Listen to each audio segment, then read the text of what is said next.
The boy did not look like someone who belonged on the steps of a courthouse. He was 14 years old, standing on the limestone steps of the Morrow County Courthouse on the last Friday of March, wearing the same canvas work jacket he wore every morning to feed cattle before the sun came up. He was holding a cup of gas station hot chocolate he had not touched. He was the youngest person in the crowd by at least 20 years, and he looked exactly like what he was, a farm kid, slightly underdressed for the occasion, slightly too still for his age. The man in the gray overcoat did not say it meanly. He said it the way people say things they believe to be simply and obviously true, the way you tell someone they have taken the wrong exit or that they are standing in the wrong line. Matter of fact, almost kind about it. "You don't belong here, son." The boy looked at him. He did not look away. He did not shift his weight or adjust his jacket or do any of the things a person does when they feel the need to defend themselves against something. "I know," Eli Carney said, and he stayed exactly where he was. There is a piece of land in the hill country of southeastern Ohio, about 12 miles south of Mount Gilead, that sits in a fold of the landscape the locals have always called the Hollow, not because it is a hollow in the strict geographical sense, but because it sits low between two long ridges in a way that catches the morning fog and holds it close, keeps it thick and low across the pastures until nearly noon on certain days, and makes the farm feel on those mornings especially like it exists slightly apart from the rest of the world, like the rest of the world made a quiet agreement to leave it alone for a while, and the farm accepted the terms without discussion. 80 acres originally, rolling pasture on the upper ground where the soil is thinner and the grass comes in slower but holds through drought better than the low ground. Creek bottom hay ground along the lower fields where the soil runs darker and richer and the grass comes in thick. In a good year, the kind of thick that makes a farmer feel like he might just be doing something right for once, like the land is acknowledging the effort. A red bank barn built in 1961, its boards weathered to the particular shade of red that only comes from decades of painting over previous decades of painting, the color of something that has been maintained rather than replaced. A white farmhouse with a covered porch and a kitchen window that looked out over the near pasture and had been the first thing visible from the lane every single morning for more than 60 years. Harold Karn started with those 80 acres. He bought them in 1959 with money he had saved working a sand and gravel operation outside of Mount Gilead and a loan from a local bank that was then run by a man who shook hands on deals before he signed papers. Harold considered that the proper order of operations. The handshake was the real agreement. The signature on the paper was just the record of it, the thing you pointed to later if someone forgot what they had said when they were standing in front of you. He ran a small cow-calf operation, sold calves in the fall, cut hay in the summer, fixed things when they broke, and did not replace them when fixing was still possible, because Harold Karn did not believe in spending money to solve a problem that patience and a good wrench could handle just as well. He was not a man who spoke much about his philosophy. He expressed it through the condition of his equipment and the tightness of his fences and the quality of the animals that came off his land each fall. The calves Harold Karn sold were consistent, and consistency in a cow-calf operation is the thing that builds a reputation, and a reputation in a small county is the thing that opens doors that money alone cannot. He added to those original 80 acres the way that patient, careful people add to things a little at a time when the opportunity and the finances aligned and not a moment sooner. 20 acres from a neighbor moving to Columbus in 1967, purchased on a handshake and a fair price that neither party had to negotiate very hard because both understood what fair looked like. 30 acres of ridge ground from an estate in 1978, ground that came with some timber value, Harold neither rushed to cut nor neglected to manage, 40 more along the creek bottom in 1989 when the operation had grown enough to need them and Harold had saved long enough to afford them without stretching further than the land itself could support. By the time Harold passed the farm to his son Doyle in 2001, it was 220 acres and it was paid for. Harold was proud of that, proud in the way a man is proud of something he built slowly and honestly over a long span of years, which is a different kind of pride from any other kind. It does not announce itself. It does not need an audience or a certificate or any external confirmation of its validity. It sits inside a man, quiet and permanent, the way good land sits inside a good year, not loud about it, just there, reliable, the thing you come back to when everything else gets uncertain. He passed the farm to Doyle in the late summer of 2001, and the conversation was not long. Harold was not a man who made long speeches about things. He showed Doyle the fence lines he needed to watch in a wet year. He explained which section of the creek bottom tended to flood and how long it stayed wet after a heavy rain. He told him which of the neighboring landowners were good to deal with and which required patience of a specific kind. Then he handed over the deed and said, "Take care of it." And Doyle had said, "I will."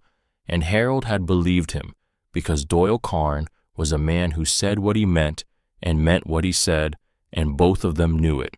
Doyle Carn had his father's hands and his father's approach to the earth beneath them. He was not a man who changed things for the sake of changing them. He ran the same breed of cattle his father had run, Black Angus, good genetics, quiet temperament, the kind of animal that rewards a man who pays attention and punishes one who doesn't by making the punishment look like the animal's fault when it is almost never the animal's fault. He cut the same fields his father had cut, in the same order and at roughly the same time of year, because Harold had learned by experience the order and timing that worked best for that particular piece of ground, and Doyle saw no reason to relearn something that had already been learned. He kept the barn painted, he kept the fences tight, and for most of his adult life, this had been enough. Not comfortable, not easy, not the kind of enough that lets a man stop thinking about money altogether, but enough. The particular kind of enough that a man can build a life around and a family and a set of habits that turn into a way of being in the world if he is willing to work for it every single day without exception and without complaint, which Doyle Carn was. Then came the operating loan. In the spring of 5 years before that last Friday of March, Doyle Carn had done the math on modernizing the cattle operation. The corral facilities were aging in ways that were becoming impossible to ignore. The squeeze chute Harold had installed in 1974 was functioning technically, but functioning the way old equipment functions when it is past the end of its designed life, unpredictably and with increasing frequency at the worst possible moments. The sorting alley had been patched and repatched until the patches had patches. The loading setup required 2 extra people and twice the time it should have taken, which on a thin margin operation translates directly into money and animal stress, and both of those things matter. His veterinarian had also been advising him gently and then less gently as the years went by to consider a covered feeding setup that would reduce winter hay waste and improve cattle condition through the cold months. A covered setup meant the cattle ate what was put in front of them rather than what the wind left behind after it was done with the rest. The improvements made sense. They made sense on paper, which is where a lot of things make sense that later turn out to be more complicated than paper is able to account for. The loan from First Agricultural Lending of Southeastern Ohio was secured against the farm property, structured over 10 years at terms that were reasonable for the time and the market and manageable, provided 2 things remained stable. The hay yields stayed somewhere near historical average, and Doyle's off-farm income from his night shift at Harmon Industrial in Chillicothe continued. The hay yields did not stay reasonable. 2 summers in a row of dry June and July, The precise months when the first and second hay cuttings need rain most and can least afford to go without it produced yields 60% below the average that the loan's math had been built on. 60% below average in the hay operation means buying hay in the fall at whatever the market is asking, which in a dry year is always more than a man who is already stretched wants to spend. It means selling hay in the spring that should have been kept for winter feeding because the cash is needed now, even though the need for the hay will come later. It means the margins that were thin to begin with compress further and then further still, and eventually they do not just compress. They break, and then Harmon Industrial closed. The plant had been in Chillicothe for 28 years. It had employed 310 people, most of them from the surrounding counties, most of them in the specific situation that Doyle Carn was in running, something else on the side, a farm or a small business or a piece of land they were trying to hold together, using the plant income as the stable foundation the other thing could lean against. When the parent company made the decision to consolidate production at a facility in Tennessee where the costs were lower and the incentives were higher, it gave 60 days notice and then it was done. 60 days and then 310 families in the county sat down at their kitchen tables and began recalculating everything.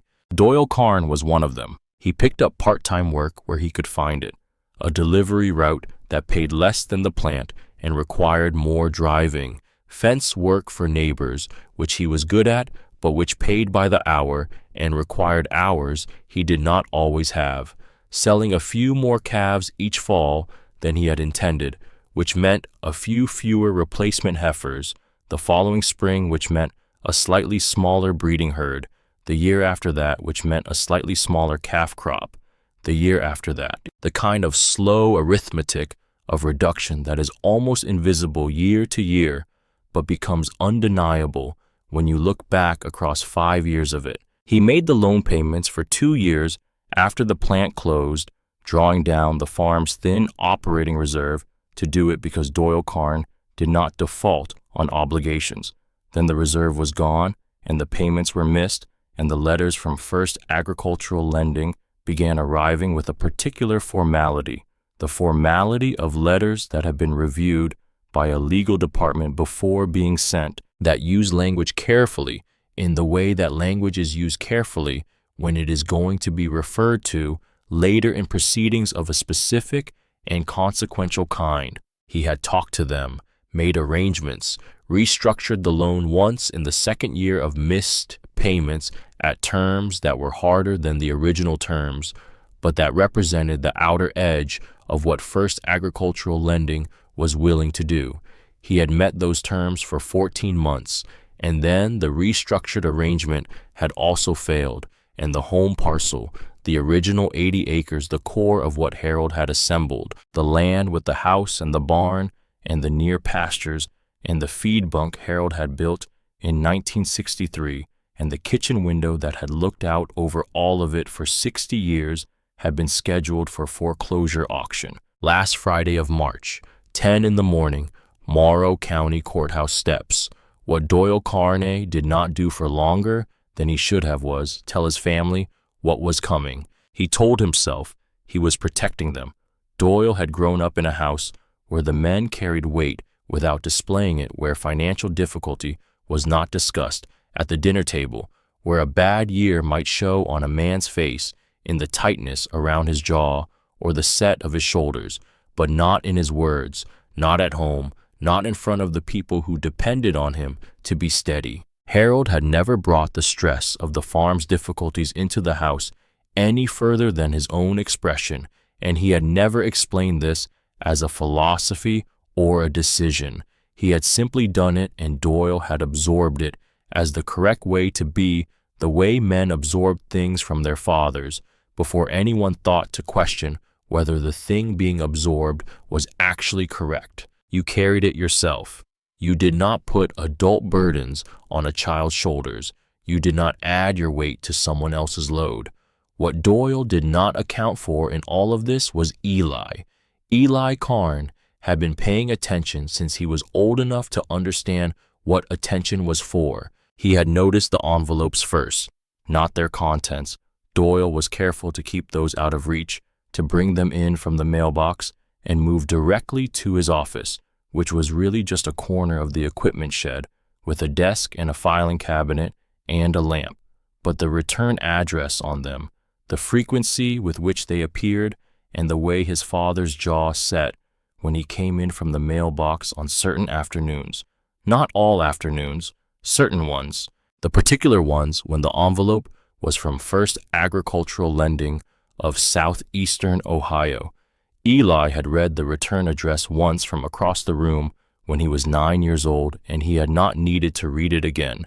He had memorized it the way you memorize things that matter automatically and completely. He had noticed the extra calves sold in the fall of the second bad hay year. Not dramatically more, not enough to make a point of just a few more than the year before, and a few less staying behind in the pasture. He had noticed the way his father looked at the pasture after the truck with the extra calves had gone down the lane. It was not a dramatic look. It was a quiet look, the look of a man who has done what needed to be done and does not particularly want to discuss it or have it noticed, but cannot entirely control the expression on his face when he thinks no one is watching. Eli was always watching. He had noticed his mother's careful quiet at the kitchen table over the winter evenings, the way Laurel Karn moved numbers around on a notepad with a pen, her handwriting small and precise, the columns of figures going down the page in the particular order of a woman who has taught herself to manage money carefully, because careful management is the only tool available. The pen going still when she heard someone coming, starting again when she was sure she was alone. Eli had not asked, not directly, not because he was afraid to ask or because he did not want to know, but because he understood in the wordless way that children sometimes understand things before adults have taught them to doubt their instincts, that asking would put something into the air that could not be taken back, that certain things are held in place precisely by not being named, that once you say a thing out loud in a family, the family has to respond to it, and sometimes the family is not ready for that yet, and making them respond before they are ready does not help anyone. So, instead of asking, he had started working. Eli Karn was 9 years old when he began, not because his parents had asked him to, not as a chore or an assignment with defined parameters and an expected outcome and a specific completion date. He had started because he had looked at the farm, the specific physical thing that his grandfather Harold had built from nothing over 40 years, and that his father Doyle was trying to hold together against circumstances that were no longer cooperating, and he had understood with a clarity that had no words attached to it and needed none, that the farm was in trouble and that he was not too young to do something about it. He did not have a plan, he had a direction. He started with Mrs. Hester Boone, who lived a mile up the road and was 71 years old and had a large vegetable garden that she had tended for 40 years and could no longer fully manage on her own. Her knees had made their position clear the previous summer, and the garden had showed it. Eli showed up at her door on a Saturday morning in early May and asked if she needed help.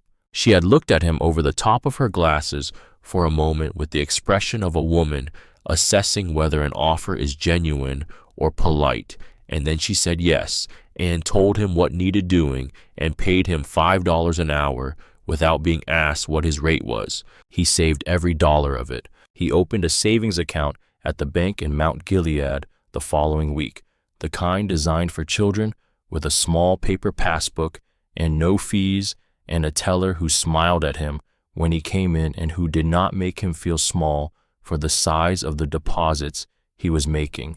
He made a deposit every time he earned anything.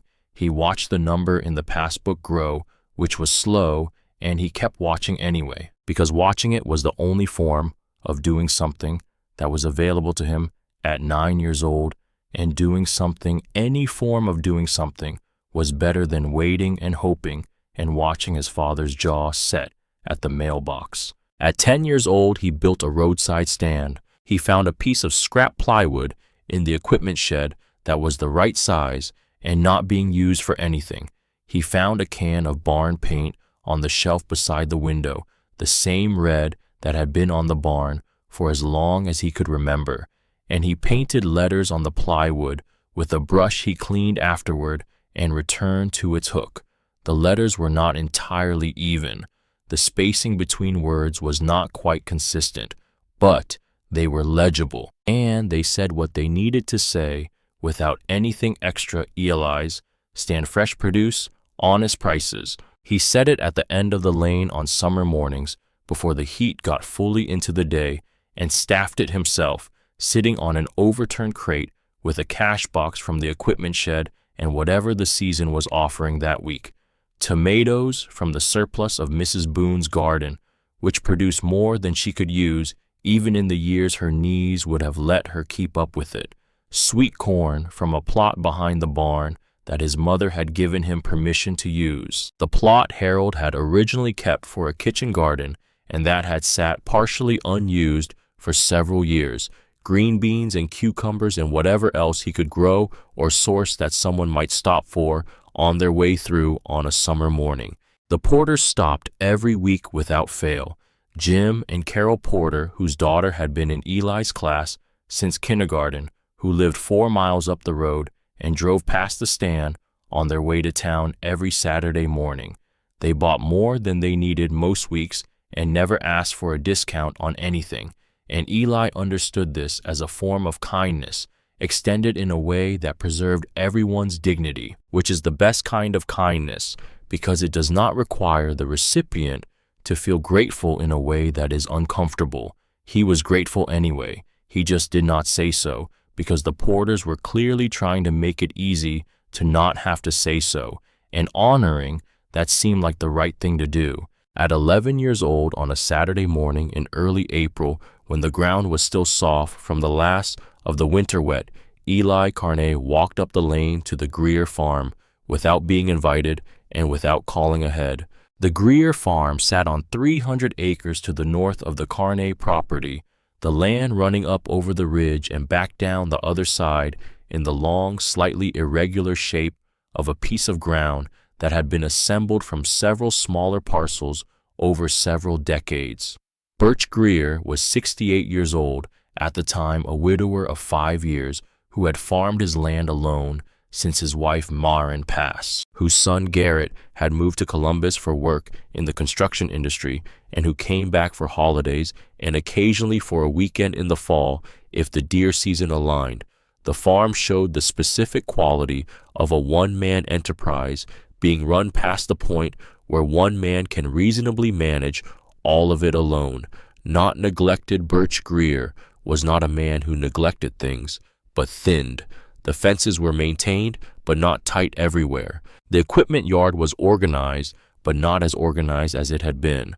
The sorting corrals needed work that had been deferred because there was always something more immediately urgent than the corrals. Eli came up the lane and knocked on the equipment shed door, which was the door you knocked on if you were coming to see a farmer about work, as distinct from the house door, which was the door you knocked on if you were coming to see a person about something personal. This distinction was something Eli understood without having been explicitly taught it. Birch Greer came out of the shed, looked at the boy standing in his yard in a canvas jacket, 2 sizes too large for him, and said nothing for a long moment, the kind of moment that is not uncomfortable, because the man doing the looking is not using it to make anyone uncomfortable, but simply to see what is in front of him clearly before he says anything about it. "You know how to stretch wire," Birch said. "My dad taught me," Eli said. Birch looked at him for another moment.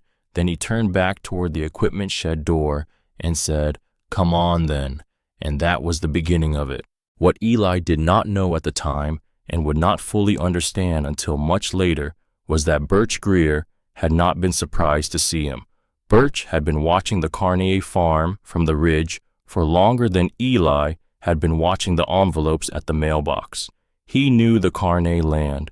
He knew the look of it in a good year and the look of it in a bad one. And he had watched the 2 bad hay years and understood what they meant for a family carrying the kind of debt that a modernization loan represents when the income streams that were supposed to service it stopped cooperating. He had known that Doyle Carn lost his night shift at Harmon when the plant closed because in a county of that size, that kind of information moves through the community the way water moves through limestone, quietly through every available path, until it has reached everywhere it is going to reach. He had not offered to help Doyle because Doyle Carn was not the kind of man who accepted help easily, and Birch Greer was not the kind of man who offered it in ways that required the other person to say yes or no to something they had not asked for. The dignity of the person on the receiving end mattered to Birch. He had been on the receiving end of help offered in ways that did not account for that dignity, and he remembered how it felt, and he did not do that to people. But a boy showing up in his yard on a Saturday morning asking to work, that was different. That was not charity.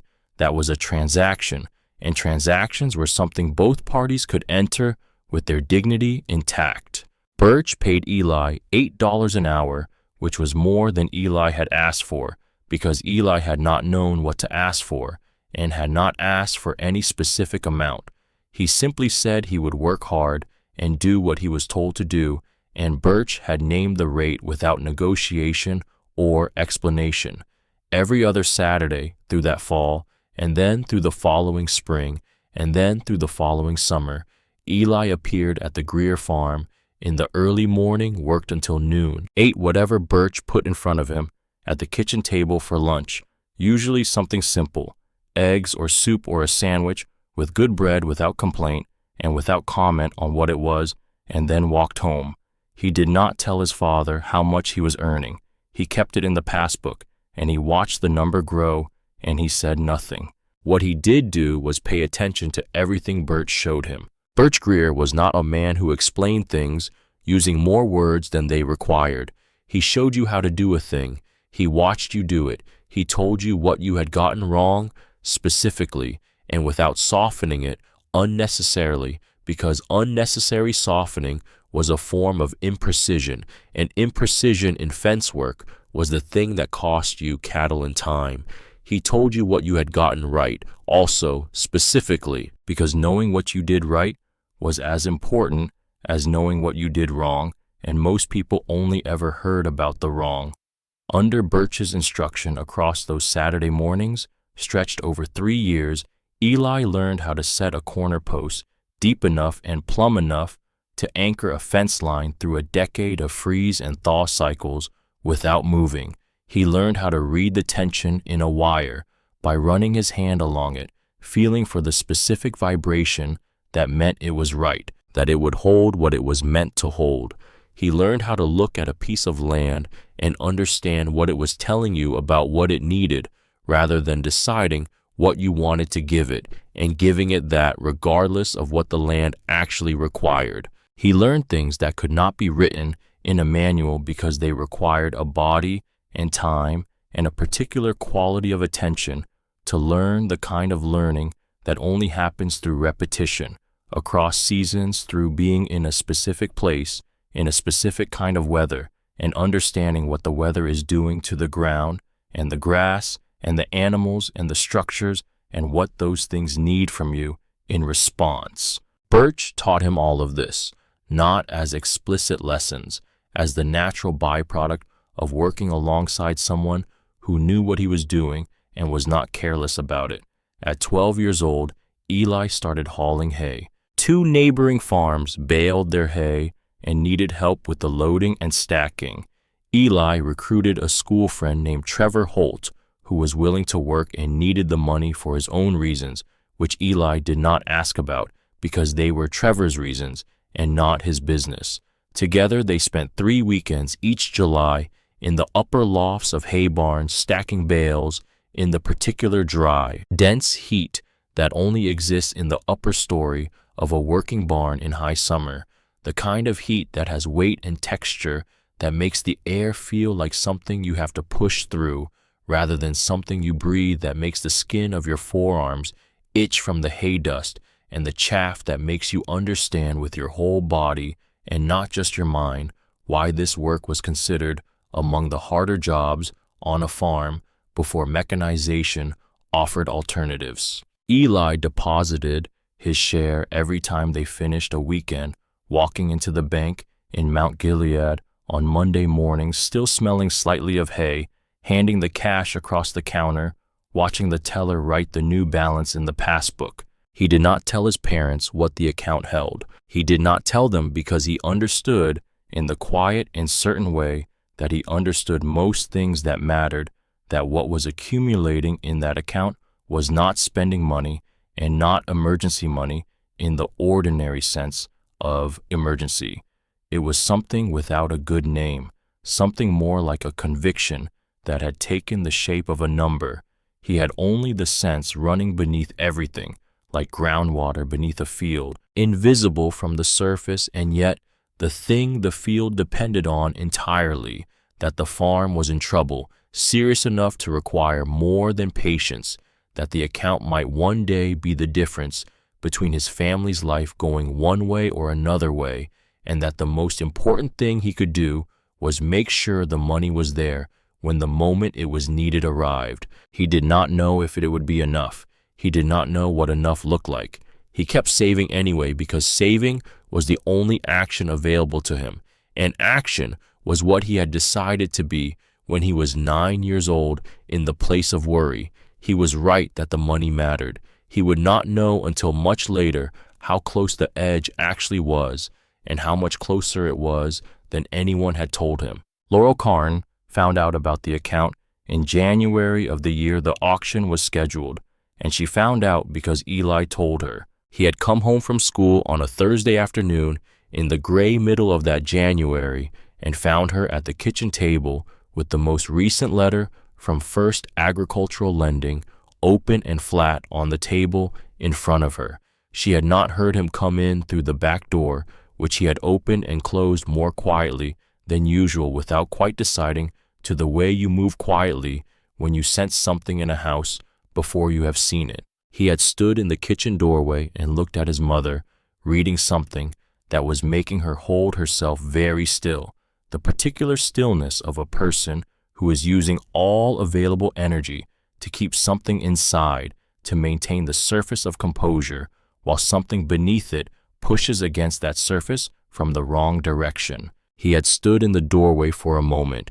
Then he had made a decision in the way that he made most decisions, without a great deal of deliberation, without consulting a list of options, with the same directness that had sent him up the lane to Birch Greer's farm on a Saturday morning 3 years earlier. He walked to the table and sat down across from his mother. He did not ask what the letter said. He did not ask how bad it was, or whether there was a plan, or any of the questions that would have required her to speak before she was ready. He reached into the inside pocket of his jacket, where he had started keeping the passbook a few weeks earlier, without exactly deciding to the way you keep something close when you understand it might be needed suddenly, and he placed it on the table between them, face up, open to the most recent balance page. Laurel looked at the passbook. She looked at the number. She looked at her son. "How long?" she said. It was not quite a question. It came out of her with the flatness of someone who is being careful with their voice, each word placed deliberately, because the voice cannot be entirely trusted right now. "Since I was 9, Eli said. Laurel pressed both hands flat on the table, in front of her fingers, spread the way you press your hands on something solid when you need something solid beneath you.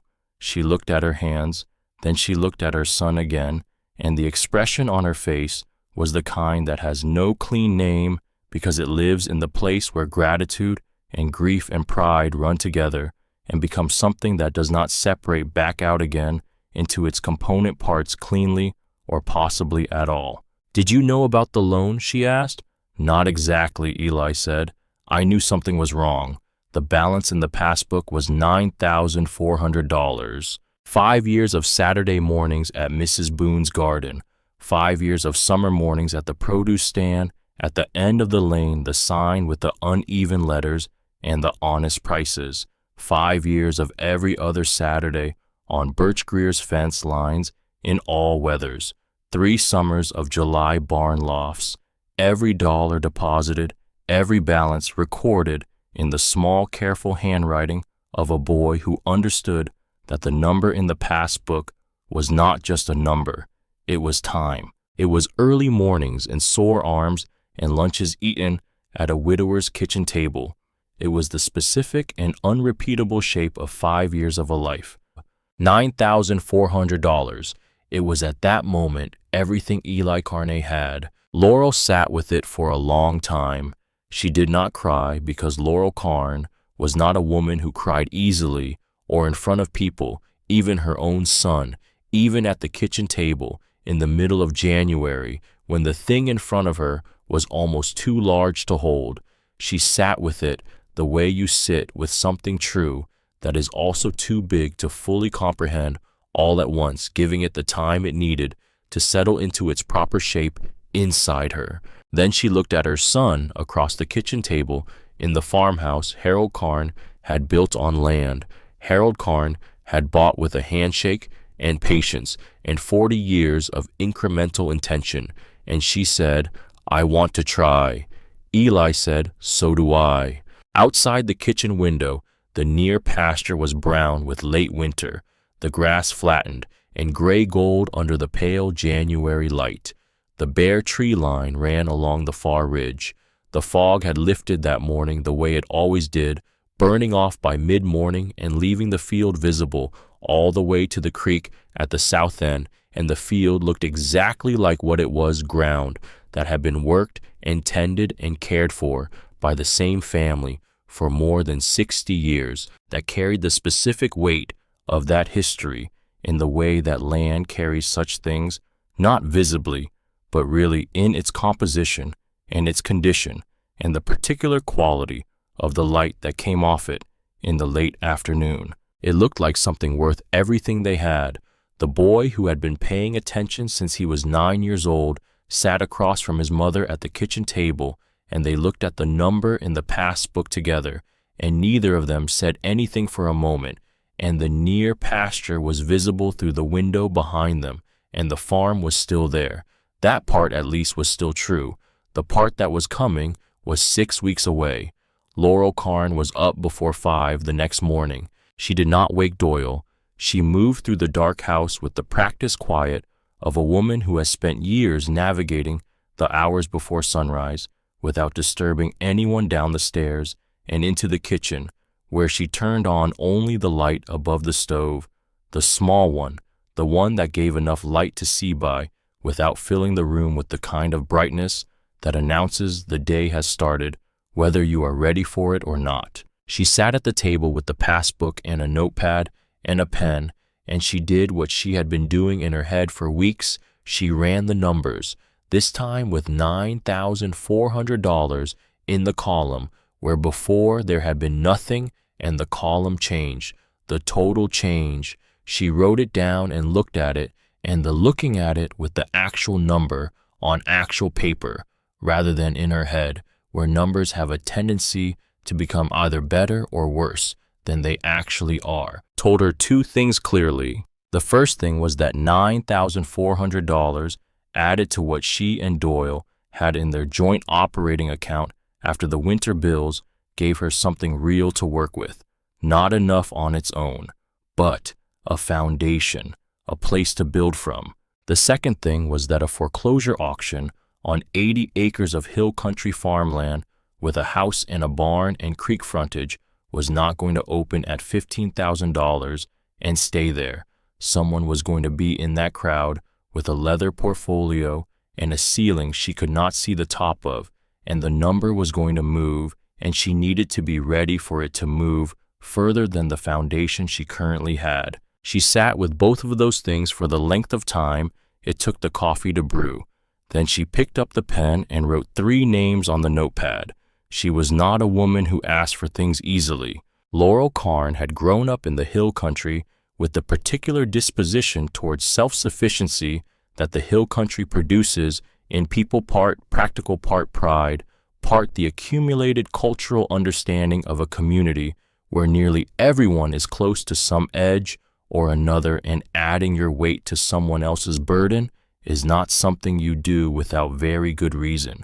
You handled your own. You found a way. The idea of calling people up and telling them your troubles and asking for their help was not something that came naturally or comfortably or without cost.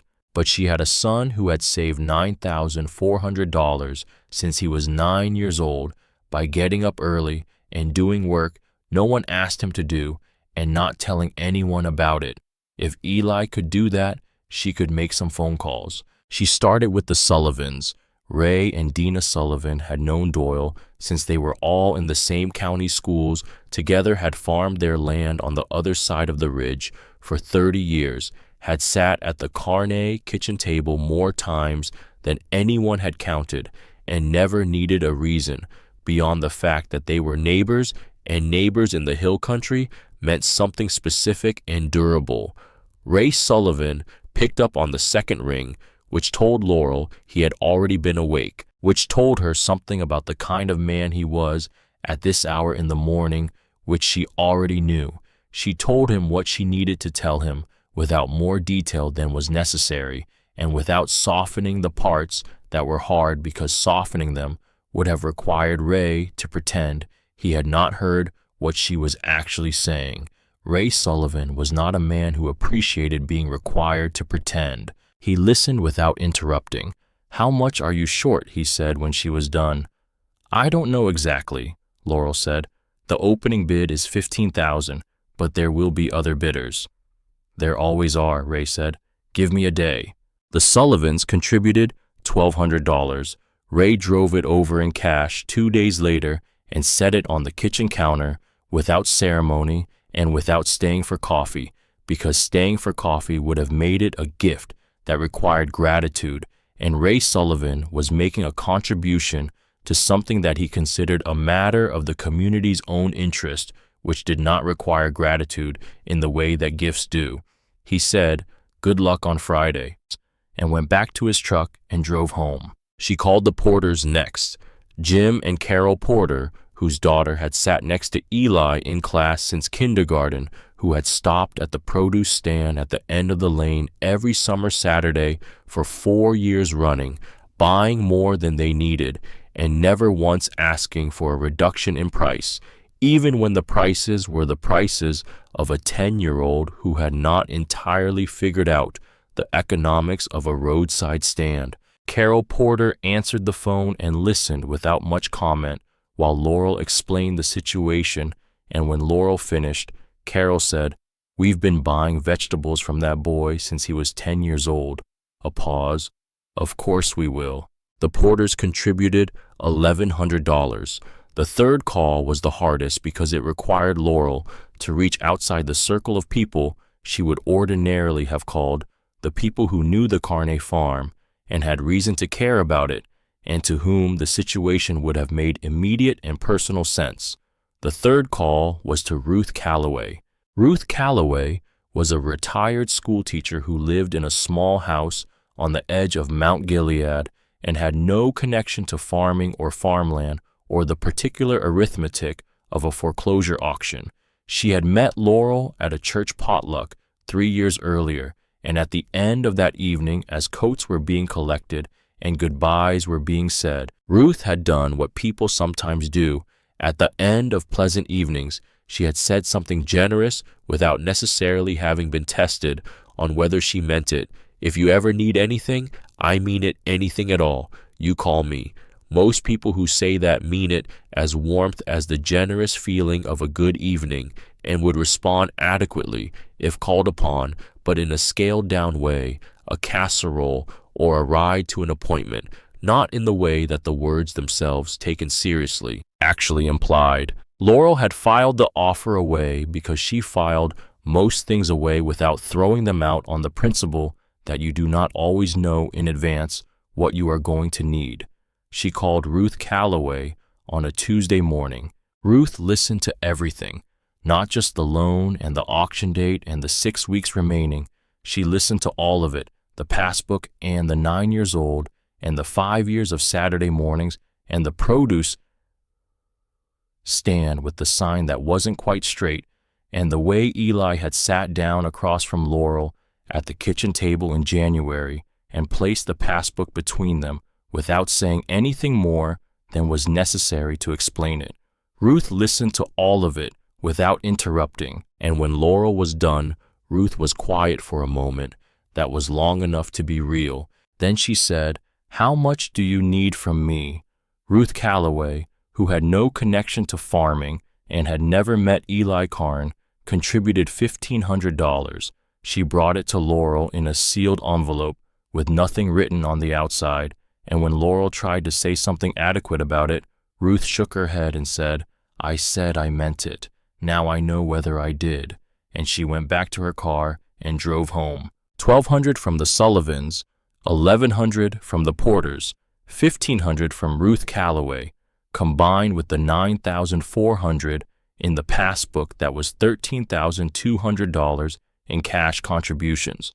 Laurel looked at the number on the notepad. Then she looked at the joint account balance she had written below it. She added $3,000 from the joint account, money she had not told Doyle she was going to use because Doyle would have told her it was the last operational buffer they had, which was true, and that they could not spend it, which she understood and was doing anyway, because the last buffer is still something, and something is still better than the alternative of arriving at a foreclosure auction with less than everything you have. $16,200 total. She counted it twice, the physical bills and the figures on the notepad, to make sure she had not made an error. She had not. She did the arithmetic one more time slower to be certain. It came to the same number. She sat with the number for a long time. On paper, $16,200 looked like more than enough. The opening bid was $15,000. She had more than $15,000. On paper, that was a surplus. But Laurel Karn had lived in the hill country long enough to understand something about foreclosure auctions on good farmland.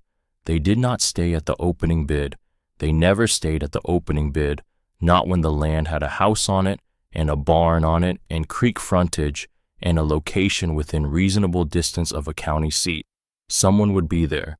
Someone was always there for whom that land was not a home and a history and 60 years of a family's work, but a number on a spreadsheet, and that someone would have done their arithmetic the same way Laurel had done hers, and their ceiling would be higher than hers, and the number would move. She knew this. She sealed the envelope anyway. She sealed it with everything in it. The $16,200, that was all they had, and she put it in the inside pocket of her good coat, and she did not take it out again until Friday morning. She sealed it the way she had always approached the things in her life that she was not ready for, but had to face, regardless, with both hands on it, with her full attention present, with the understanding that arriving at something you are not ready for is not defeat. It is the beginning of every worthwhile thing. The preparation is not a guarantee. The showing up is not a guarantee. But not showing up is the one thing that guarantees nothing. She put the coat with the envelope in it on the hook by the back door, and she watched the week move toward Friday. What Laurel did not tell Eli was that she had known for several days that the envelope was not enough. She had not arrived at this knowledge suddenly. She had arrived at it through the same slow, careful arithmetic she applied to everything, running the numbers, considering the variables, accounting for the presence of Douglas Fenn, or someone very much like Douglas Fenn, and arriving at the conclusion that $16,200 was not a ceiling that would hold against serious competition for a piece of ground this desirable. She had known it for most of the week before the auction. She had not told Eli. She had not told him because he was carrying enough. He had been carrying since he was 9 years old, and she was not going to place the specific weight of an $800 shortfall on top of what he was already holding. Some burdens you carry for the people you love precisely because they cannot afford to carry them, and also carry everything else they are carrying. This was one of those burdens. She sealed the envelope, knowing the shortfall, and she carried it alone, because that was what mothers did, and because Eli had already done enough. 3 days before the auction, Doyle found the envelope. He had been out in the cold until past 8 in the evening, checking the fence line on the back ridge where a section of wire had been giving him trouble all winter, loosening in the freeze-thaw cycle in a way that wanted proper retensioning when the ground softened enough to reset the posts. He came in through the back door and pulled off his boots and his work coat and went to the kitchen for water, and the envelope was on the counter where Laurel had set it down while she went upstairs for something. Doyle picked it up because it was there, and the weight of it was unusual heavier than a single piece of paper, heavier than anything that ordinarily sat on that counter with a particular heft that told his hands, before his mind had fully registered it, that this was something that mattered. He opened it. He counted the money slowly.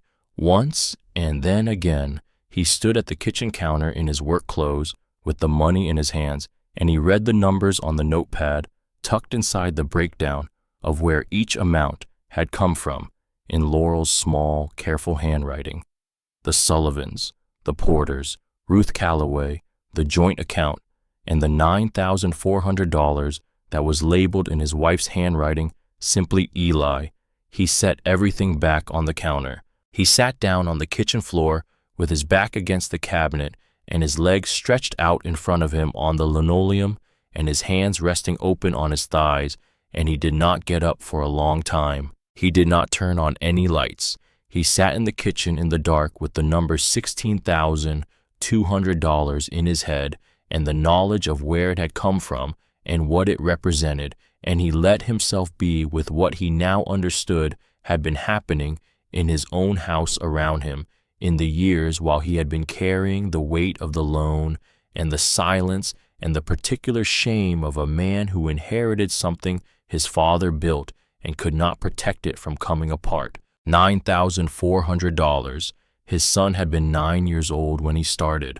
Doyle had seen the Saturday mornings. That was the thing that sat the heaviest in the dark kitchen.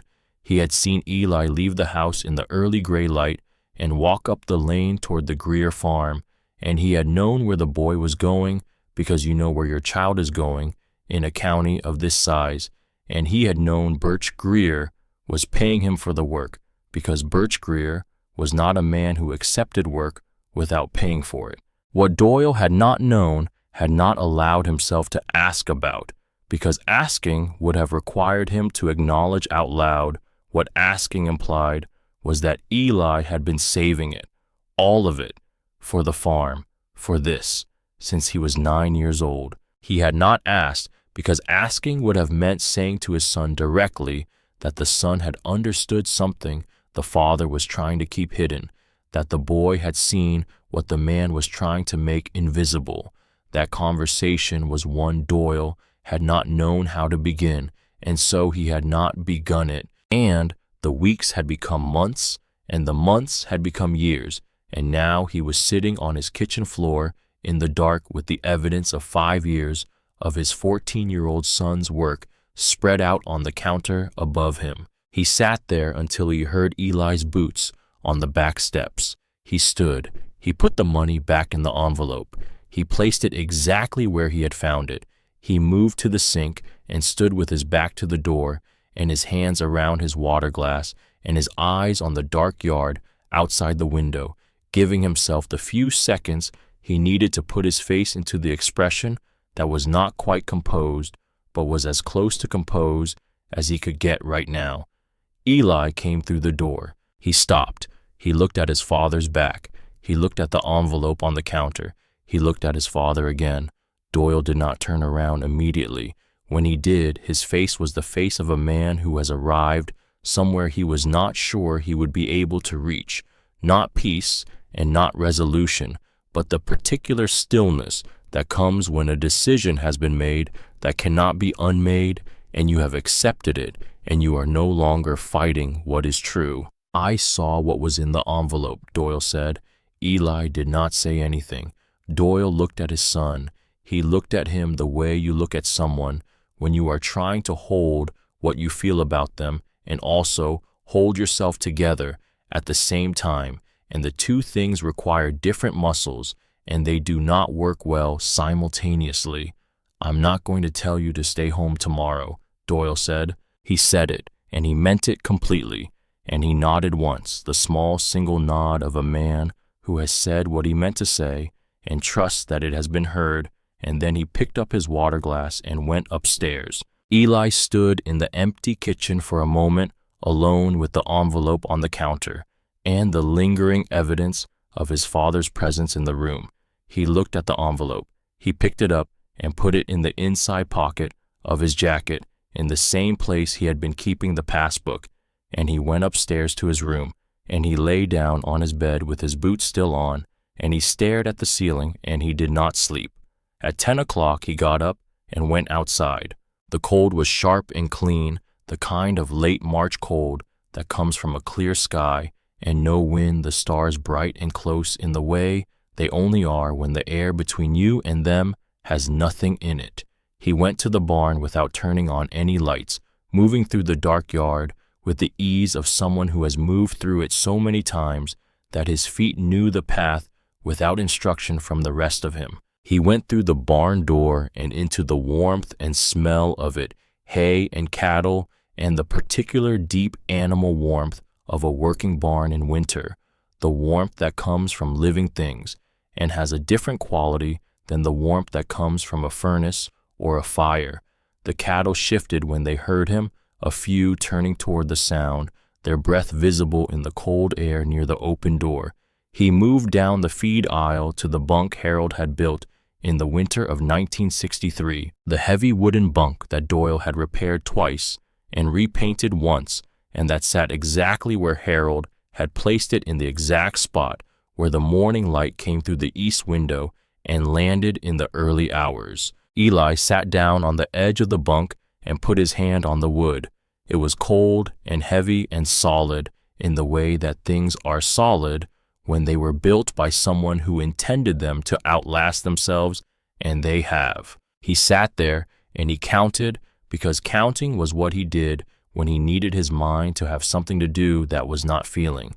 He counted the cattle in the near pen 14, the same 14 it had been since October. He counted the bales in the lower mow, visible through the gap in the floor, 11 enough for another 3 weeks if the weather stayed where it was. He counted the fence posts he could see through the east window along the near pasture in the moonlight, 22, all standing straight, all the wire running tight between them, the way Birch had taught him to leave it. He did not pray, he did not cry, he did not let his mind go to the version of tomorrow that went the wrong way, because that version was not useful, and he had not spent 5 years making himself useful by going to places that were not useful. He counted. He sat with his hand on Harold's feed bunk in the dark, warm barn. He waited for the morning. He went back inside at 11 and lay down and closed his eyes, and the alarm went off at 5:30, and he got up and fed the cattle the way he did every morning, methodically and without wasted motion, the same routine, in the same order, the bucket to the bunk and back, the water check, the quick assessment of each animal. The cattle pressed toward the feed bunk the way they always did, indifferent to what the day held for the humans responsible for them, interested only in what was immediately in front of them, which Eli found steadying rather than frustrating this particular morning. He latched the barn door at 6:45. He went to the house and changed into the cleanest clothes he owned. He came downstairs and found Laurel in the kitchen with her coat on and the envelope in her hand and her car keys on the counter, and they went out to the car and drove the 12 miles to Mount Gilead in the early light of the last Friday of March. The roads were empty, and the fields on either side were bare and brown, and the ridges ran their familiar lines against a sky that had not yet decided what it intended, the light coming up in the east with the reluctant quality of a late winter morning. Laurel drove. Eli sat in the passenger seat with his hands in his jacket pockets and watched the land go by, the farms he knew by name, the fields he could read by condition, the fence lines he could evaluate at 50 miles an hour by the way they ran. He had been looking at this landscape his whole life. He looked at it now with the specific attention of someone who understands that looking at something carefully might be a form of holding on to it, even if holding on is not finally up to you.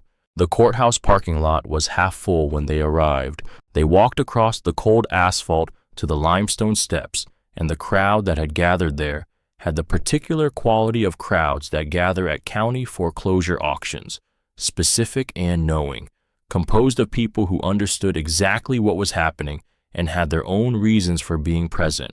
A pair of men in matching Carhartt jackets with the look of farm managers working on someone else's behalf, sent to represent interests that had no intention of showing up personally. A young couple who had done their research and brought a folder and looked slightly nervous in the way of people who are prepared but are not sure preparation will be enough.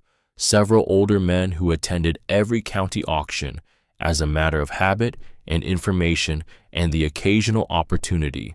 And Douglas Fenn, standing near the front of the steps with a leather portfolio under his arm and a gray overcoat over a suit that had not come from anywhere in this county.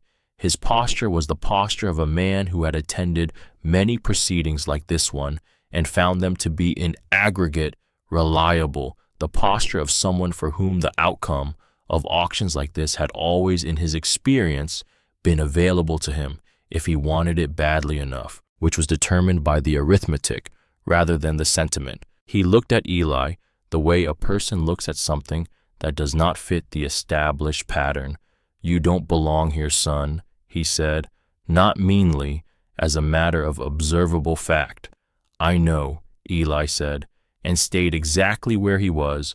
Carl Briggs called the auction to order at 2 minutes past 10 with the brisk, clean efficiency of a man who understood that the kindest thing he could do for everyone present was to move through it without unnecessary ceremony. He described the property. He read the legal description. He set the opening bid, $15,000. Douglas Fenn said $15,000 without looking up. Briggs asked for $15,500. Laurel Karn raised her hand. The sound that moved through the crowd was not loud. It was the sound of 30 people making a collective adjustment, a slight reorientation, the particular quality of attention that shifts when something unexpected has entered a situation that seems settled. Fenn said $16,000 without pausing. Laurel said $16,500.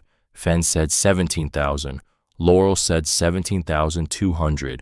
She said it quietly and clearly, and with the steadiness of a woman who has made her decision and is at the far edge of what the decision allows.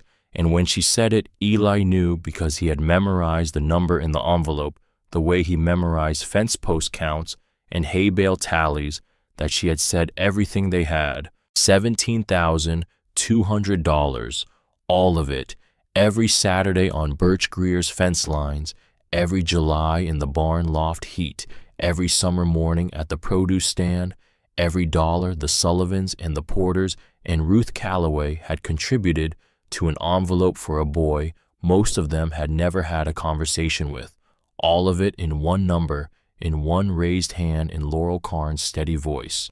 Briggs looked for 17,400. Fenn, not looking at Laurel, not looking at Eli, looking at the middle distance with the expression of a man doing arithmetic, said 17,400.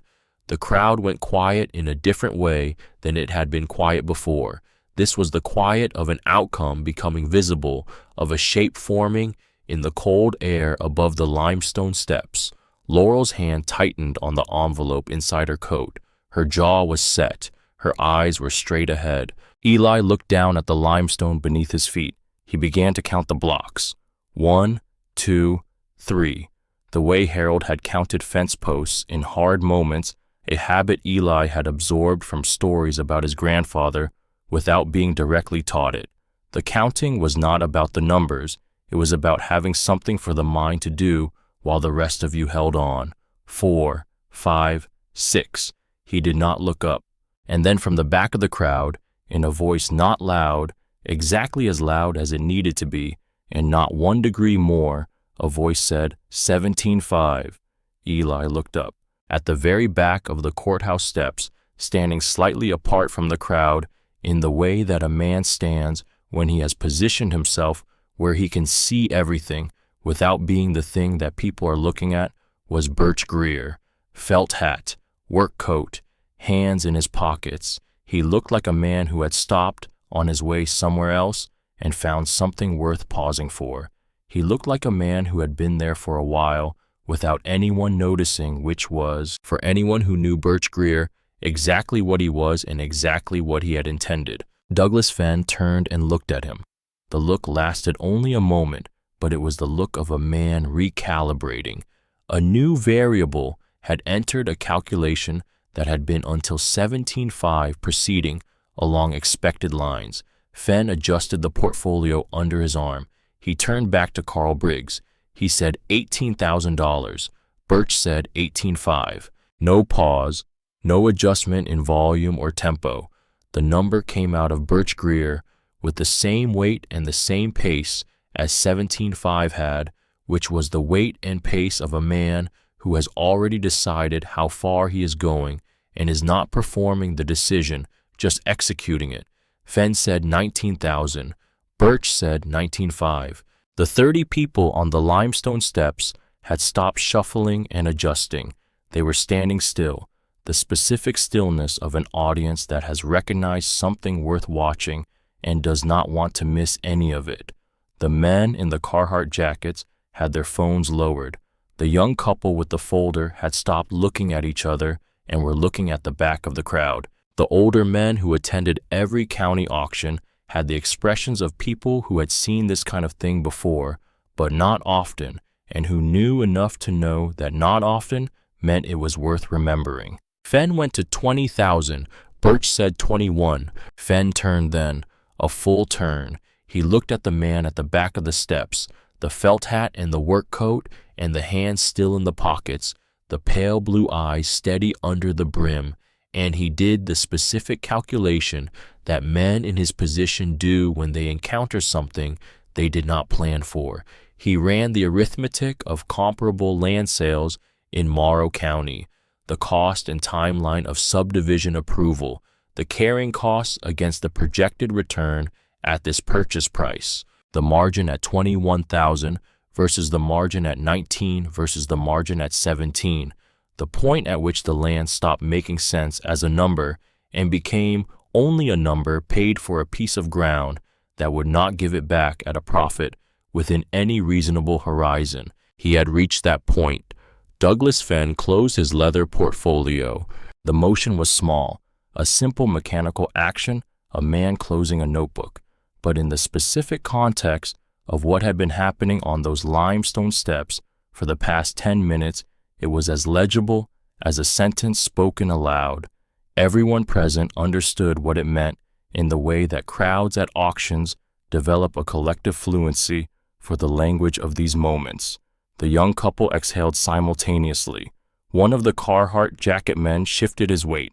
The older men exchanged looks that said quietly and without words that this was the part worth remembering. Fenn said nothing further. Carl Briggs looked around the assembled crowd for 21-2. The cold March air sat over all of them. The bare trees along the courthouse square did not move. The sky had the high, flat quality of a late winter sky that is holding something back. No one moved. Briggs brought down the gavel. Sold to the gentleman at the back. $21,000. The sound was small, a wooden sound in a cold morning in a county seat of a certain size at a proceeding that would not be written about in any publication or remembered by anyone beyond the people on those steps and the families they would go home to. A small sound that marked a before and an after in the same way that all the most important sounds do not with volume but with finality. Eli heard it with his whole body. He had been counting limestone blocks. He stopped at 6. He raised his head. He looked at Carl Briggs and at the gavel and at Douglas Fenn, who was already turning from the steps with the closed portfolio under his arm and the forward-facing expression of a man moving to the next item on a list that continues past this one without particular regret. Then he looked at the back of the crowd. Birch Greer had not moved. He was standing exactly where he had been standing, with his hands in his pockets and the felt hat against the cold, and he was looking at Eli with an expression that said nothing, that required words, and everything that mattered. The expression of a man who has done a thing and is not looking for acknowledgement of having done it, because the thing was its own acknowledgement. Laurel's hand found Eli's arm. She did not squeeze it. She placed it there and left it, and they stood together on the limestone steps while the crowd dispersed around them, the specific kind of dispersal that follows the conclusion of a thing, people moving back to their cars and their phones and their next obligations, the moment already becoming the past for everyone except the people it most concerned. Birch made his way through the dispersing crowd toward them. He moved through people the way he moved through most things, without requiring the space around him to reorganize on his behalf, arriving in front of Laurel and Eli at the base of the steps, as though he had simply always been there. Laurel looked at him. Birch, she said, just his name with everything that needed to be in it, placed inside it, in the careful voice of a woman holding something almost too large to hold without losing the composure she had maintained through the entire preceding hour. Birch looked at her for a moment. Then he looked at Eli. Let me sign the papers, he said. Then we'll talk. He went inside. Laurel and Eli stood on the steps in the cold and did not speak. The square was nearly empty. The morning had the quality of a morning after a decision has been made, the world materially unchanged and entirely different at the same time, the air the same temperature and the stone, the same limestone and the sky, the same flat gray, and yet none of it the same as it had been an hour ago, because the thing that had been uncertain was now settled, and settled things occupy a different kind of space than unsettled ones. Eli was not counting anything. He was thinking about the barn, about the feed bunk Harold had placed in 1963, about the morning light that came through the east window in the early hours and landed on the concrete floor of the feed aisle in a particular shape that shifted with the seasons, about the near pasture visible from the kitchen window, about the specific smell of the barn in winter, the warmth of it, the sound the cattle made when you came in and they heard you.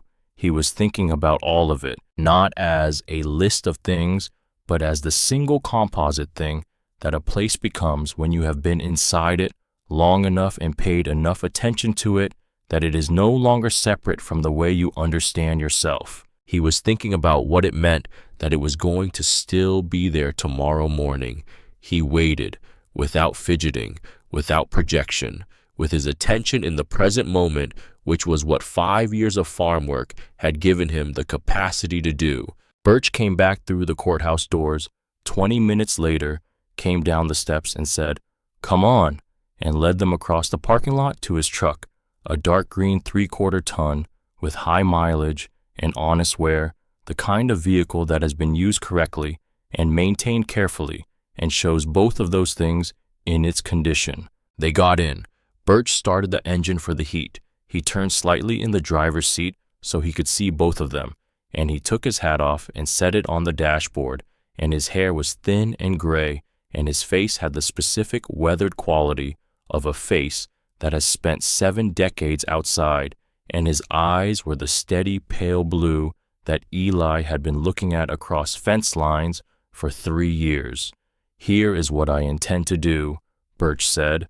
He said it without preamble, without throat clearing, without any of the framing that tells you how you are supposed to feel about what is coming.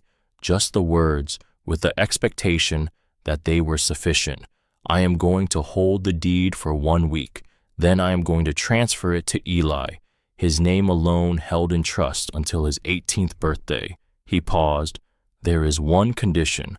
2 Saturday mornings a month on my fence lines until he turns 18. Laurel did not say anything for a moment.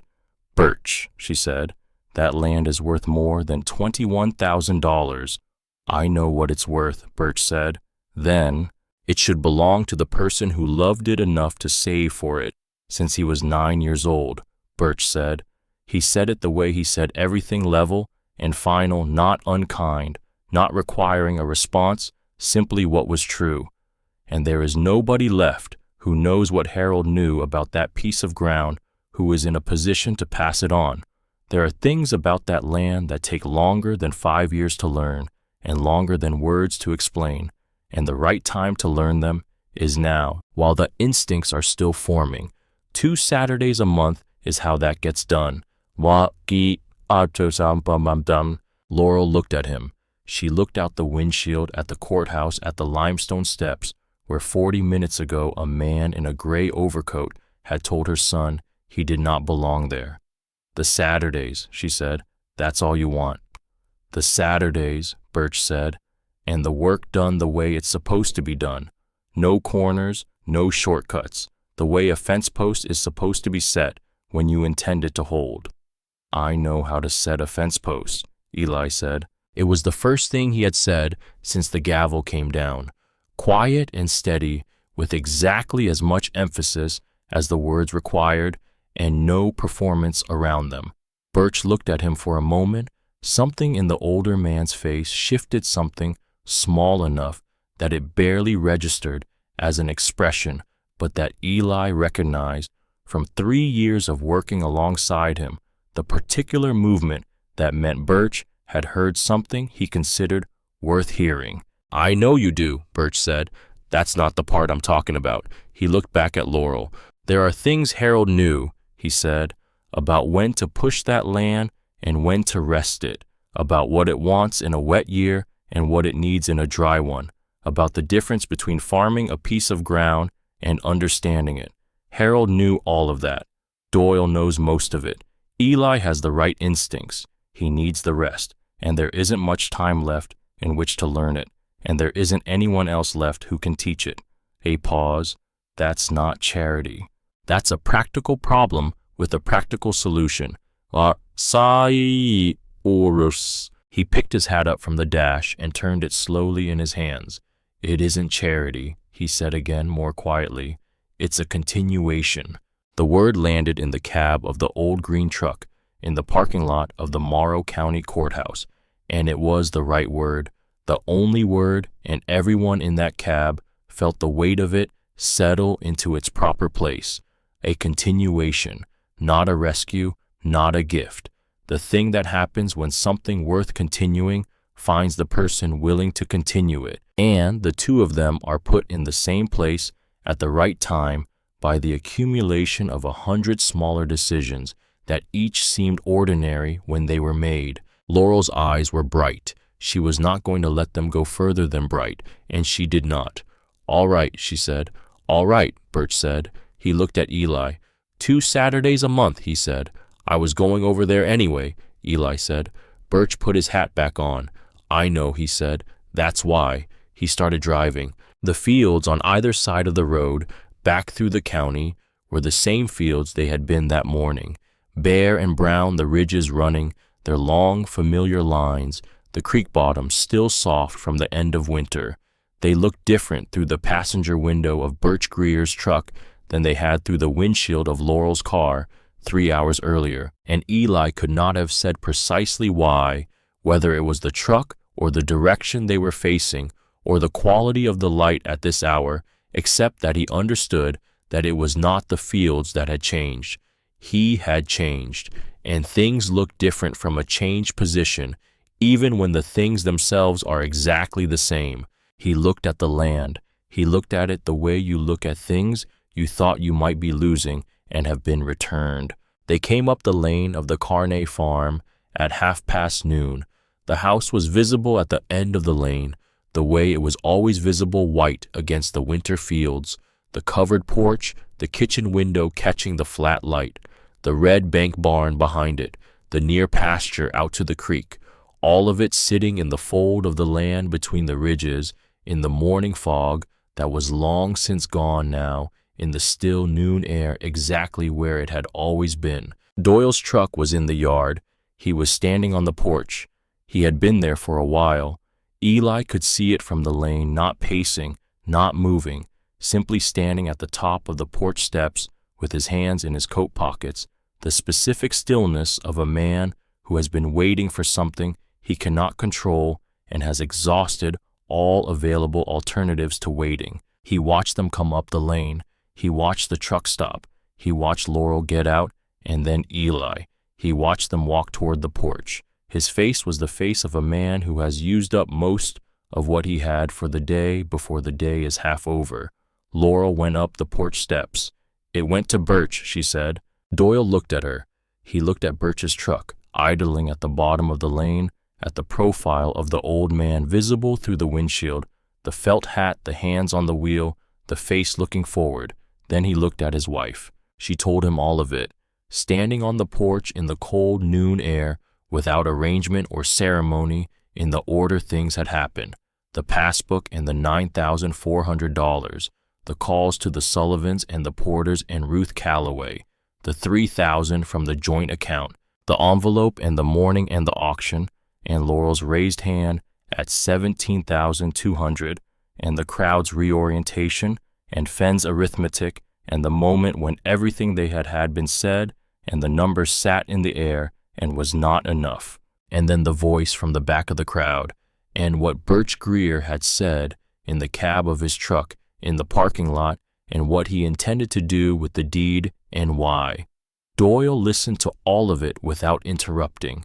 He listened with the complete and careful attention of a man who understands that what is being told to him is going to require everything he has in order to receive it properly. When Laurel finished, he was quiet for a long time, the kind of quiet that certain things require that cannot be shortened without losing something essential. Then he reached out and took her hand and held it. He held it and looked out past her over the near pasture that was visible from the porch, the same way it had been visible from the porch his whole life, and he did not speak, and the holding was enough. That evening after supper, the three of them sat at the kitchen table. Laurel told Eli what Birch had decided, all of it, the full shape of it, the deed transfer, the trust, until 18, the 2 Saturdays a month the word Birch had used at the end. Continuation. She told it carefully, giving each piece of it the space it needed, because this was the kind of telling that deserved care. Eli listened, the way he always listened, with his full attention on the words, without interrupting, without fidgeting, with the specific quality of attention that is itself a form of respect. When she finished, he was quiet for a moment. 2 Saturdays a month, he said, until I'm 18. Yes, Laurel said. Eli nodded slowly. He looked at his hands on the table. He looked up. I was going over there anyway, he said. Doyle looked at his son across the table.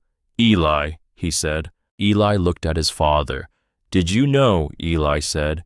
He said it quietly, without accusation, the way you ask something when you genuinely need to know the answer, rather than when you are trying to make a point. About the Saturdays, the account. Did you know? Doyle was quiet for a moment. The kitchen was still. The window showed the near pasture going dark in the early evening, the last of the light leaving the field in the way it always left, slowly from the far end. First the creek bottom going dark, before the upper pasture, the ridge holding the light longest. I saw you leave, Doyle said. Saturday mornings, before 6. I'd see you from the bedroom window going up the lane. He paused. I knew where you were going. I knew Birch was paying you for it. Another pause. I didn't know about the account. Why didn't you ask? Eli said. Doyle looked at his son for a long time. He looked at him the way you look at someone when you owe them the truth, and you are deciding whether you are going to give it or give something that resembles it, and you choose the truth because the person across from you has earned it. Because asking would have meant saying out loud that you had understood something I was trying to hide, Doyle said, that you had seen it before I was ready to let it be seen. He stopped. I was ashamed. He said it without flinching from the word, because the word was the right one. And I was proud at the same time. Of you, both of those things at once. He shook his head slightly. I didn't know how to carry both of them at the same time, so I didn't ask. I watched you go up the lane and I didn't ask. He looked at his hands on the table. I should have asked, he said. Eli looked at his father for a moment. He looked at the man across from him. The farming hands, the jaw that had been set against things for 5 years without breaking the face of a man who has just said the truest thing he knows how to say about himself. He reached across the table and placed his hand on his father's arm. He did not say anything. There was nothing to say that the gesture did not already say, and saying something in addition would have been less, not more. He left his hand there, and he waited the way he had learned to wait steadily, without impatience, with the understanding that some things need the time they need. After a while, Doyle put his other hand over his face, not dramatically, not with sound, the quiet collapse of a man who has been holding something upright for a very long time, and has finally, in the presence of the two people who mattered most to him in the world, been allowed to put it down. His shoulders did not shake. He did not make a sound. He simply sat at the kitchen table with his hands over his face in the farmhouse Harold had built, with the window behind him, showing the near pasture, going fully dark now, the last light gone from the upper pasture too, and the kitchen lamp making a warm circle over all three of them. Eli kept his hand on his father's arm. After a while, Doyle lowered his hands. He looked at his son, the long look of a man who is seeing something clearly that he had not been able to see clearly before, not because it hadn't been there, but because he had not been able to look at it directly until now. Eli, he said, just the name, with everything in it, the 5 years and the passbook and the early mornings and the Saturday fence lines and the envelope and all the rest of it, all of it inside one word, the one word that was the right word because it was his son's name and his son had done all of it. I know, Dad, Eli said. They sat there for a while, the three of them at the table in the farmhouse. Harold Karn had built with the window looking out over the near pasture that was theirs again, or almost theirs, or his, or all of theirs together, in the way that the most important things are never quite anyone's alone, in the particular silence of people who have come through something together and do not need to discuss the coming through of it, because they are simply glad, in the deep and quiet way of people who have been genuinely afraid and have arrived on the safe side of it to be exactly where they are. In the morning, Eli went out and fed the cattle, the same barn, the same near pasture, the same farm, the same fold between the two ridges that caught the morning fog and held it and made the place feel on those mornings, especially like it existed slightly apart from the rest of the world. The deed transfer was completed the following Monday at the Morrow County Courthouse, recorded in the office of the Morrow County Recorder under the name Eli Ray Karn, the middle name given to him in honor of a great-grandfather named Raymond, which now appeared on a legal instrument describing 80 acres of southeastern Ohio hill country that Harold Karn had begun assembling in 1959 with a handshake and saved wages and the kind of patience that does not announce itself but simply continues, year after year, until it has built the thing it set out to build. Eli was 14 years old. He owned 80 acres. He owned them because he had been paying attention at 9 years old when no one had told him to pay attention, and no one would have blamed him for not noticing, because he had started working without being asked and kept working without being thanked through 5 years of early mornings and Saturday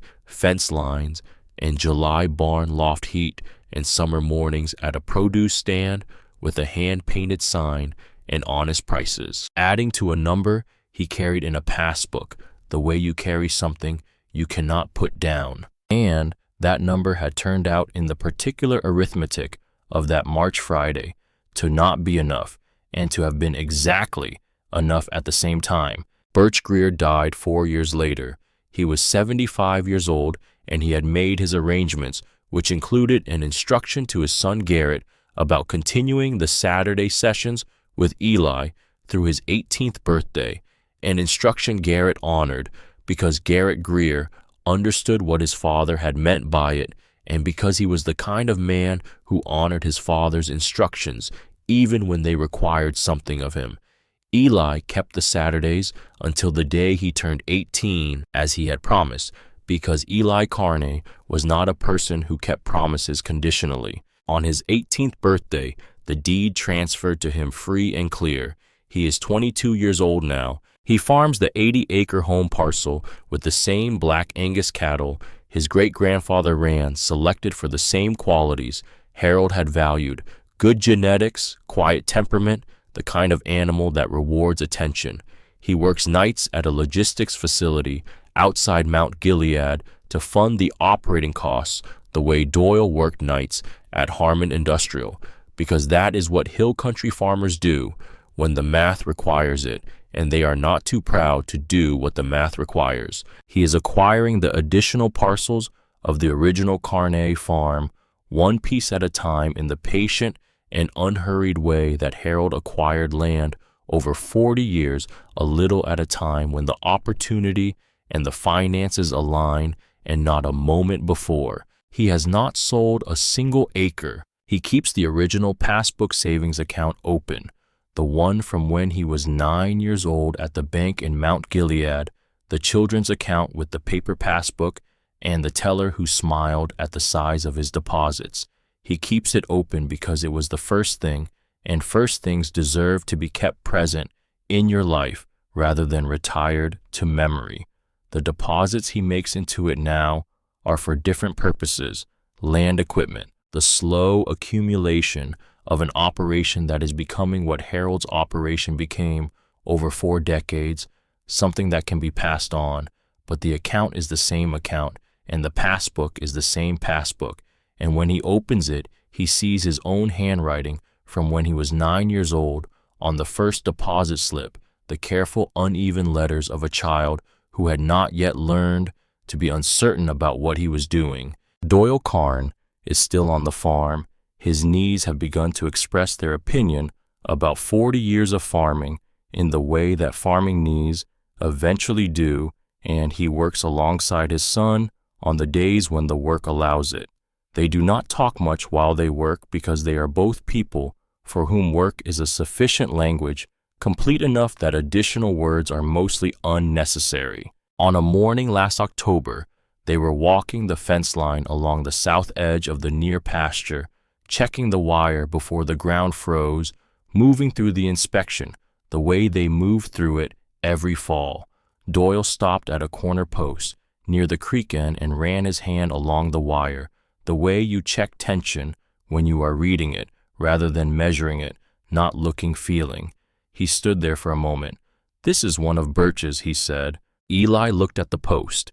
It was set deep and plumb, the wire running tight, and even off it, with no sag and no give, the kind of tension that holds through a decade of freeze-thaw cycles and 1,000 head of cattle leaning into it over the years. "I set that one," Eli said. 3 years ago." Doyle ran his hand along the wire once more. He nodded slowly, the small nod of a man who has received confirmation of something he already suspected. "Looks like one of Birch's," he said. He did not say anything more. He moved on down the fence line. Eli walked beside him in the October morning, the frost still on the grass, the light coming in low and golden, the way it does in that county in October, and the near pasture was visible behind them, and the creek was audible ahead of them, and the ridge ran its long, familiar line against the sky. It was the closest thing to a speech that Doyle Carn was capable of making about what his son had become.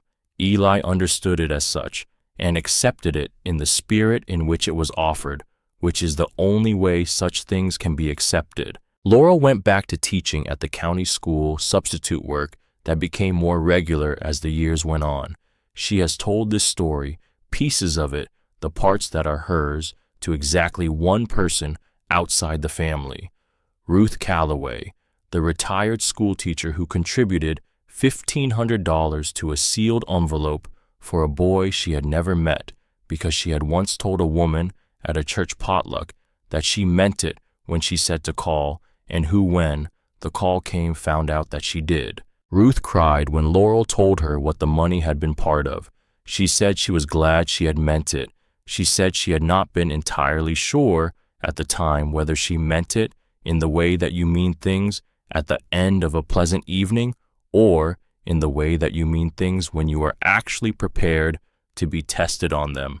Now I know, she said, and that was all she said about it because it was enough. There is a version of this story that ends on the courthouse steps. It ends with the gavel and the $17,200 that was everything and was not enough, and Douglas Fenn walking away with the deed in his portfolio and the land becoming something other than what it had been for 60 years. That version is not unusual. It happens in hill counties and river counties and grain counties and every other county in this country where a farm goes to auction and the people who love it cannot outbid the people for whom it is only numbers. It happens more than it should and less than it might, and the families it happens to recalibrate their lives around the loss, and most of them find a way forward and the land goes on without them, which is the hardest part. This version has Birch Greer in it. It has Ruth Calloway and the Sullivans and the Porters. It has Laurel Karn making calls she did not find easy to make, and Doyle Karn sitting on a kitchen floor in the dark, and a farm kid standing on courthouse steps being told he does not belong there and not moving an inch.